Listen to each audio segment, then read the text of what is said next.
Bonjour, c'est Isabelle de chez Scrapbook Toujours. Aujourd'hui, ça me fait plaisir de vous présenter une mignonne petite boîte faite avec le papier Les Joies de l'hiver. Donc, c'est vraiment une mignonne petite boîte faite avec l'enveloppe punchboard. Je vais vous montrer ça. C'est vraiment facile à faire. Donc, je la mets de côté. Puis, je vous montre l'enveloppe punchboard. C'est ça ici. Bien sûr, ça sert à faire des enveloppes, mais c'est très facile de faire des petites boîtes aussi avec cette planche-ci. Donc, je vais vous montrer ça. Si vous voulez voir les dimensions de la boîte, je vais vous les dire, mais vous pouvez aussi aller voir sur mon blog. Je vais tout énumérer les dimensions et les lignes de pliure.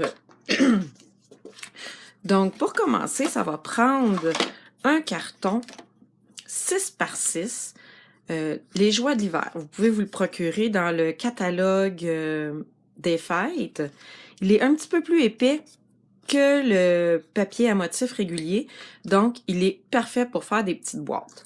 J'ai commencé par couper mon carton 6 par 6 et ici avec l'enveloppe punchboard, j'ai une règle graduée. C'est ça que je vais me servir pour venir plier mon papier. Il y a aussi le plioir aussi qui s'insère dedans. Donc, je vais commencer par venir faire ma première ligne de pliure à 1,5.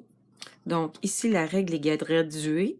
Donc, je commence par puncher et je vais venir faire la ligne de pliure ici. Il y a une petite rainure, donc on a juste à s'accoter ici et à glisser. Ça fait une belle ligne droite. Donc, 1,5. Après, je vais à 3,5. Donc, sur le même côté, je vais commencer par plier, pas plier, mais puncher. Et je plie mon côté. C'est pas mal la seule étape que vous avez à retenir. Après ça, il nous reste juste à tourner notre papier et à venir suivre. Ici, ça l'a fait une marque. Je sais pas si on le voit avec la caméra, là, mais je vais le plier. Donc, la ligne de pliure ici, c'est elle qu'on va venir à côté dans le coin ici. C'est écrit Scar Guide. Donc, ici, c'est bien à côté dans le fond et la ligne, on voit bien qu'elle est alignée. Donc, je vais venir puncher et plier. Et je fais la même chose avec toutes mes lignes de pliure. Donc, je vous répète, pour les dimensions, vous avez juste à aller sur mon blog. Je vais tout nommer les dimensions. Et en image, j'ai toute la liste de matériel que j'ai utilisé aussi pour faire la petite boîte. Si vous voulez vous procurer ce matériel-ci, ben, n'hésitez pas à me contacter. Ça va me faire plaisir de vous guider pour vos achats. Donc, je mets ma planche de côté. J'en ai plus besoin. Maintenant, je vais couper des petites lignes pour former ma boîte. Ce qui est important à retenir quand on veut former une boîte, c'est de couper nos lignes pour faire la boîte toujours dans le même sens. Donc, si je commence ici, toutes mes coupures, je vais les faire dans le même sens, comme ceci. Donc, je tourne mon papier de... Je vais faire le tour, dans le fond. Donc, je coupe ici dans le même sens et je vais venir faire la même chose ici. Et voilà. Je vais mettre ça de côté. Donc, je vais former toutes mes lignes de pliure. Ça va former ma petite boîte. Vous allez voir. J'ai presque fini ma petite boîte. C'est magique, vous allez voir. Donc, je forme les plis. Vous allez voir, ma petite boîte, elle prend forme ici. Et voilà. Ma petite boîte est presque finie. Je vais venir pour coller des boîtes. C'est bien important d'utiliser du tape un peu plus résistant que qu'est-ce qu'on a l'habitude d'utiliser. Parce que ça... Avec les formes là, que ça a, ça rouvre si on prend de la colle ordinaire. Donc, moi, j'aime bien utiliser les rouleaux de colle comme ceci. Ou bien, il y en a qui aiment beaucoup utiliser aussi la Fast Fuse. En français, c'est quoi donc? En tout cas, j'ai mangé mes mots, je ne sais plus. Si je le retrouve, je vais vous le dire. Mais ça prend de la colle plus résistante que pour faire une carte.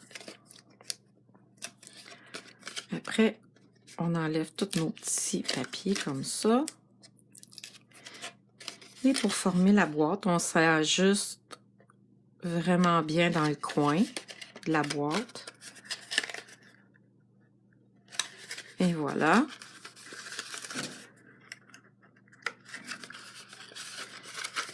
C'est vraiment pas compliqué. Vous pouvez en faire des tonnes avec des couleurs, des papiers, des motifs différents. Les deux petits côtés ici, je vais venir les rabattre à l'intérieur. Je mets une petite goutte de colle pour pas qu'ils relèvent. Ah, tu vois.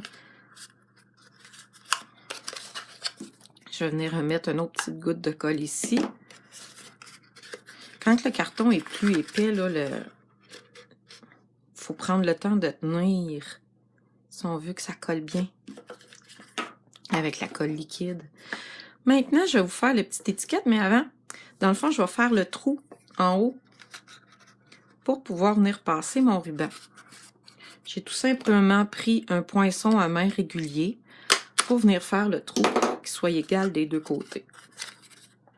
Et voilà, ma petite boîte est formée. Avez-vous aimé ça? Laissez-moi vos commentaires, j'aime bien ça. N'oubliez pas de venir, d'aller voir les autres modèles de petites boîtes que j'ai faites avec le même papier. J'ai deux autres modèles de petites boîtes comme celle-ci. Je vais venir faire la petite étiquette. Encore là, j'y ai été simplement. J'ai pris le jeu d'étampes Joyeuse Petite Étiquette. Vous voyez, c'est assorti avec le poinçon ici, petite étiquette. Et puis, il y a plusieurs vœux. Personnellement, j'ai eu un petit coup de cœur. C'est toujours pratique faire des étiquettes pour mettre après nos cadeaux, après nos petites surprises comme ici. Je l'ai même utilisé pour mettre sur une carte.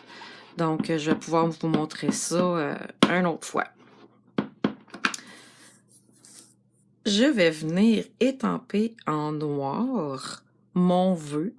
Pour cette petite boîte-là, j'ai pris « Buvez, mangez et soyez heureux ». Je commence toujours par étamper en premier et après, je viens poinçonner. Ça me permet de m'aligner et de mettre mon étiquette centrée. Là, j'y ai été un peu rapidement pour poinçonner mon étiquette, mais ce que j'aurais dû vous dire, c'est que l'encre noire nue, ça prend peut-être une minute à sécher, là. C'est pas très long, là, mais si je passe mon doigt tout de suite dessus, là, ça se peut que je beurre tout comme ça, là. Après ça, pour faire mon étiquette, j'ai été me prendre un rond dans le papier champagne, qui lui aussi se retrouve dans le catalogue des fêtes. J'ai plus d'argent, fait que je peux pas vous montrer la différence qu'il y a entre les deux, mais je l'aime vraiment beaucoup. Donc, c'est ça. Quand on fait du direct comme ça, vous voyez toutes les pauses que je fais, les hésitations. C'est la joie. Vous allez apprendre à voir Isabelle au naturel, avec les gaffes, les bons coups, les moins bons coups. Quand elle se trompe de mots, mais c'est la joie. Vous avez vu ici, ce que j'ai fait, c'est que j'ai pris le papier velin. Je l'aime de plus en plus, ce papier. Ça me permet de faire des petites touches délicates un peu partout sur mes projets. Et j'ai pris le poinçon feuillage. Je suis venue en couper quelques-unes. Je vais venir les coller sur mon rond ici. Et ça va agrémenter mon étiquette. Attendez un petit peu, comme ça.